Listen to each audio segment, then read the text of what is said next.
Salut tout le monde, c'est Jordan de Zébrier. Alors aujourd'hui, on se retrouve avec Thomas. Thomas qui a décidé de suivre sa vie, de construire son propre chemin et rien ne l'arrête.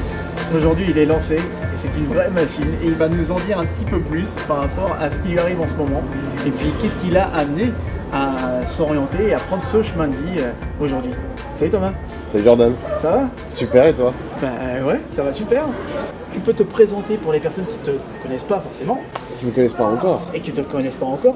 Je suis Thomas, donc j'habite à Paris, juste à côté d'ici, la boulevard de Charonne.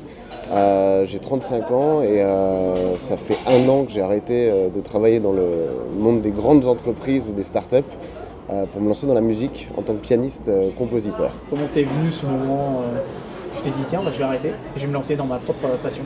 Alors en fait le piano j'en joue depuis 33 ans aujourd'hui et c'était toujours dans la catégorie hobby sur le CV ou loisir. Et j'étais à Vienne le 13 novembre 2015 et c'est là où le déclic s'est fait parce que j'avais pas envie de rentrer en France.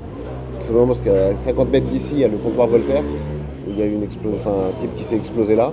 Et je me suis dit, c'est mon quartier, c'est ma ville, j'aurais très bien pu y être. On m'a appelé le jour même pour aller boire un verre au Carillon. Je devais avoir un shooting vidéo rue de la Fontaine-au-Roi pour la boîte dans laquelle je bossais avant.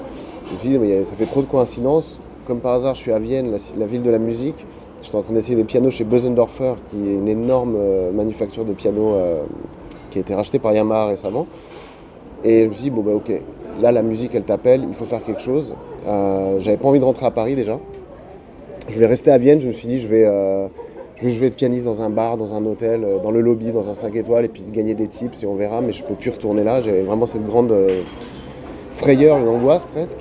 Et en revenant, tout ça mûrit petit à petit. Je suis allé faire une première session de test en studio dans le 20e à côté chez Serge Glanzberg, qui est un studio qui s'appelle G. Studio. Et c'était la première façon pour moi de mettre un pied dans le monde du studio avant de partir à Prague chez Solo Records pour enregistrer Slow Down, l'album qui aujourd'hui est un carton alors que c'était pas du tout prévu comme ça. Qu'est-ce que tu avais prévu justement?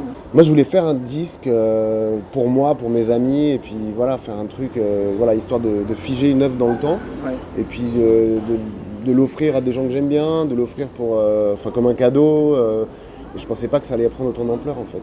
Le gros choc c'est quand j'ai découvert qu'il y avait 3 de mes clients qui étaient parmi les victimes, que j'ai entendu, que j'ai lu déjà le magnifique texte d'Antoine Léris, qui était un copain du lycée quand j'habitais Rueil. Et je me suis dit, mais c'est pas possible, il y a trop de gens proches de moi, à réseau N+1 ou réseau N+2, et c'est trop. Et je me suis dit, mais qu'est-ce qui fait que ça aurait pas pu y être Tout à fait, et pourquoi tu étais à Vienne? Donc c'était ça le déclic, surtout j'avais pas envie qu'il y ait marqué, parce que Le Monde a fait des très beaux portraits sur chacune des victimes, et j'aurais pas voulu qu'on dise Thomas Aruba, patron dans une boîte de pub. Je me suis dit, c'est pas le message que j'ai envie de laisser derrière moi en fait. Si je devais avoir mon dernier mot à dire ou ma dernière... le dernier titre qu'on aurait pu apposer à côté de mon nom. Donc ça a été une prise de conscience pour toi? Je me suis dit, moi si je meurs demain, je veux qu'il y ait marqué Thomas Aruba, pianiste. Je trouve ça beaucoup plus en phase avec qui je suis et ce que je sais faire de mieux aujourd'hui et depuis toujours. Ouais. Et tu penses que t'en serais là où tu es en ce moment si il n'y avait pas eu cet événement tragique? Il y a eu le premier déjà, c'était Charlie. Ça je m'en souviens très bien parce que j'étais juste derrière au Café Prosper et puis j'ai vu des hélicos passer, des bus, je fais qu'est-ce qui se passe? Premier réflexe, je vais sur Twitter et je vois qu'il y a l'hypercachère qui est même pas 500 mètres d'ici qui est en train de se faire braquer. Et je me dis, ça c'était le premier choc déjà, mais voilà, je l'ai encaissé. Et le deuxième, là, je me suis dit, ok, mais c'est un truc de dingue, on vit dans un monde complètement fou. On peut y passer en gros à n'importe quelle minute, que ce soit un RER qui déraille, une voiture qui te renverse dans la rue ou n'importe quoi. Et du coup, en fait, le truc, c'est qu'est-ce que j'attendais, quel était le déclic? En fait, c'était celui-là, mais peut-être que ça aurait pu en être un autre. Mais il fallait qu'il y ait un déclic, il fallait qu'il y ait un électrochoc pour activer ce projet qui était sous-jacent et toujours en ébullition et qui avait envie de sortir, en fait. Donc je crois que c'est comme ça. Et comment est-ce que tu t'es servi de cette chose qui est sortie de toi pour pouvoir créer ton projet, te lancer dedans. Tu m'as parlé tout à l'heure que tu n'as eu aucun doute entre le moment de la réalisation, le moment où tu es rentré dans le studio pour pouvoir enregistrer, et par rapport à aujourd'hui, tu n'as eu aucun doute, tu n'as pas douté. Je me suis dit, ce que je fais, c'est juste. C'est aligné avec qui je suis, ce que je fais, ce que je sais faire. Et c'est un projet qui est complètement sincère, en fait. Donc je peux pas me tromper vu que je suis sincère. C'était ça la ligne directrice. D'où le fait que tu aies refusé alors toutes ces offres d'emploi, parce que tu as eu pas mal d'offres d'emploi, tu en as eu combien? 35. 35 que j'ai déclinées les unes après les autres. Parfois difficilement, parce que c'est vrai qu'on se rattache à des choses très matérielles. Ça va être le salaire annuel brut, pardon, avec les primes, les stock options, les choses, etc. C'était pas facile, mais finalement, ça s'est toujours bien détricoté. Et puis ça s'est délité tranquillement, sans aucun regret. Mais comment est-ce qu'on fait pour, dans ce genre de cas, ne pas hésiter, ne pas perdre le cap Parce qu'on sait qu'il y a plus important. Il y a plus important, c'est bosser en phase pour soi. Ouais. Et on est le seul patron on est le patron de nous-mêmes en fait quand on fait des choses comme ça. Et du coup, on est beaucoup plus exigeant que n'importe quel autre patron. Donc on sait que c'est juste. Encore une fois, c'est ça la baseline, je sais pas comment on dit en français, le socle ou le fil conducteur. Le socle de tout ça, c'est je fais ça pour moi à la base. Et si je le fais pour moi, honnêtement, justement, sincèrement, ça sera ressenti comme tel. Surtout qu'en plus, le milieu de la musique, ça reste, comment dire, est-ce qu'on peut dire que c'est assez particulier? Il y a énormément d'aspects qui viennent justement faire que ça marche ou que ça marche pas. Il y a des aspects qu'on ne contrôle pas. Il y a, alors pour certaines grandes maisons de disques, ils ont des outils, comme L'Oréal a des outils lorsqu'ils lancent un produit pour faire la promotion, pour faire de la publicité à la télé, faire des coupons de réduction en magasin, etc. Bon, ils ont plein d'outils qui, mis bout à bout, peuvent assurer une certaine rentabilité, un certain succès sans surinvestir.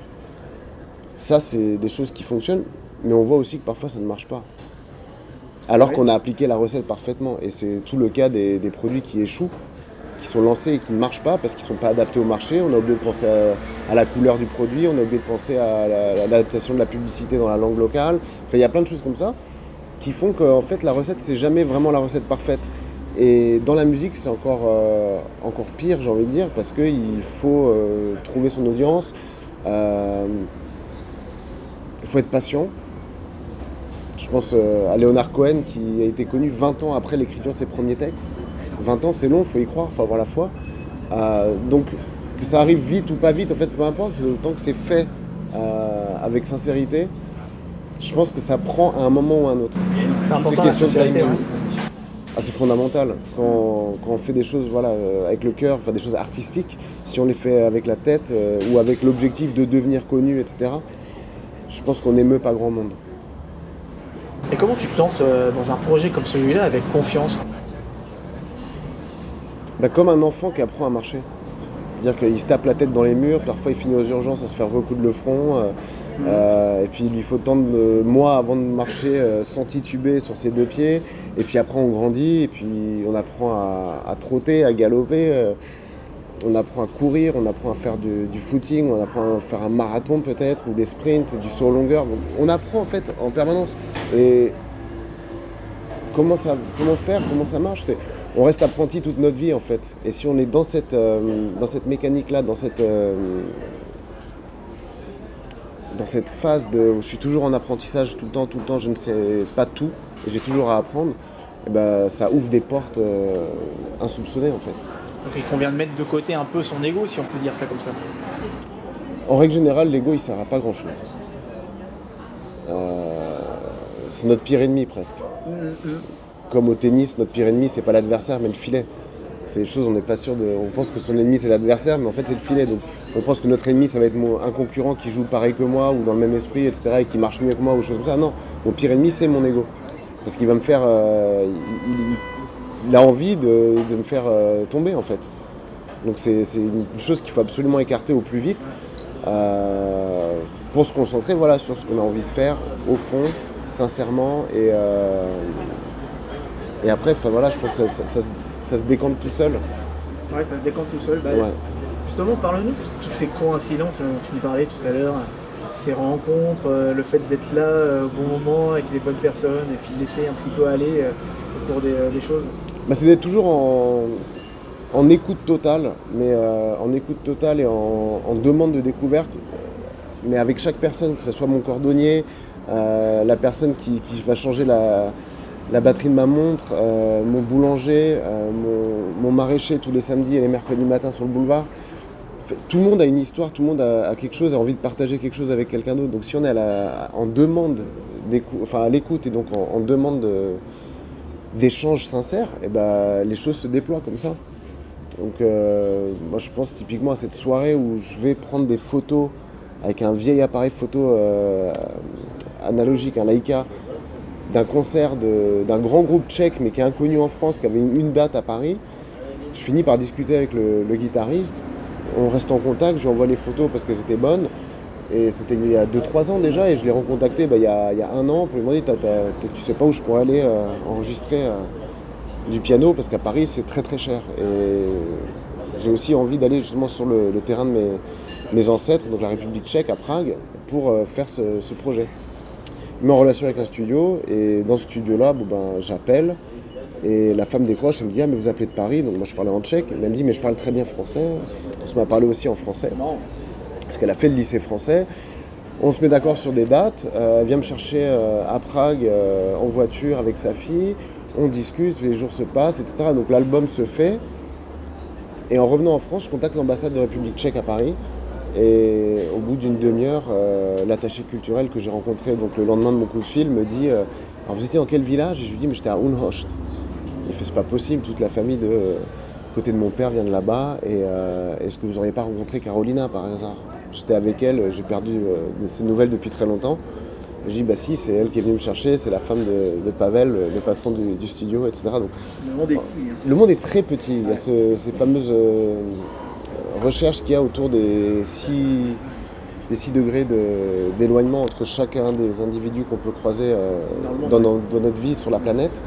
Je pense qu'aujourd'hui, même avec des outils tous les réseaux sociaux, les LinkedIn, les Facebook, etc., on se rend compte au fait qu'il y a même des personnes avec qui on est en commun dont on ne savait pas. Ah ouais, tout à fait, ouais. Genre, ce matin, j'étais en interview sur Radio Anguien à la matinale, où j'ai ajouté le journaliste en partant, et je vois qu'il est en commun avec une fille avec qui j'ai fait un BTS il y a 17 ans, quoi. Le monde est vraiment petit. Ouais, déjà... Mais il faut être curieux, il faut avoir les yeux et les oreilles ouvertes. Exactement. Pour s'en rendre compte. Oui. Sinon, on prend son métro, on parle à personne, on rencontre personne, on reste dans son train-train quotidien, on reste à la maison. Et c'est ce que je dis à tous les gens qui me disent « Mais comment tu fais ?» etc. Je suis, déjà, je n'ai pas la télé. Et de deux, je suis très rarement chez moi. Et du coup, comme je ne suis pas chez moi, je rencontre plein de gens. Sans le vouloir ou même en le voulant. Et c'est sûr qu'en restant chez soi, on ne rencontre personne.